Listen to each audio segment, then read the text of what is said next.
A lot of young people, our age, students, they feel really worried about who they are, where they're going.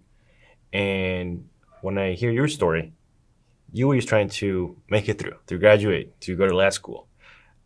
You were not thinking about, winning prizes or writing books or even becoming a famous editor or being a professor. That was not even on your mind. No.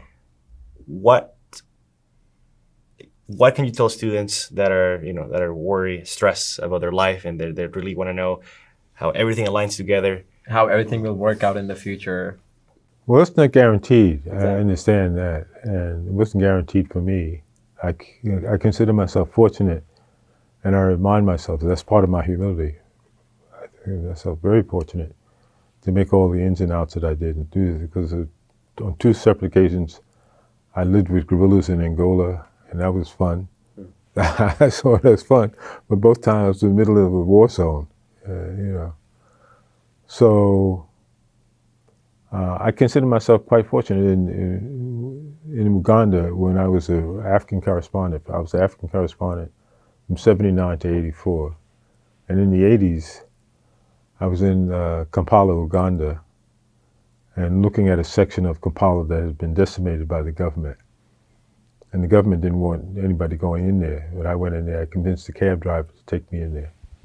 And two soldiers came up.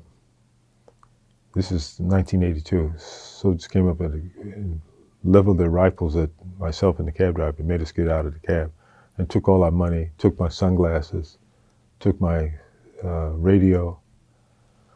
And then the two soldiers were standing there debating in Swahili whether or not to shoot us. And I was saying to myself, oh boy, you really bought the farm this time. You pushed the envelope too far. And the cab driver, who was also fluent in Swahili, the two soldiers didn't know that I knew Swahili quite well. When I left Kenya, I was fluent in Swahili. I had a State Department oral exam, and I got a 4 out of 5. And so, but that was 69 and 70. And now we're here in 82, and I'm listening to them debate my fate, and I can't react physically or any other way because I don't want them to know that I know Swahili because they would figure that I was too sophisticated to let go. What they were afraid of is that we would report this theft or robbery to their camp commander, and then the camp commander would have a lineup, and the cab driver and I would pick them out of the lineup, and they would be executed on the spot. So the cab driver very effectively was saying, no, this is just a dumb American journalist. He doesn't know anything, and you just need to let us go. You've got all our money, and I've got enough gas to get us back into town, and so on and so on. And he convinced them to let us go. And that was it. And then one of the soldiers said to me in English, "Don't you come back into this area." I said, "You don't have to worry about it."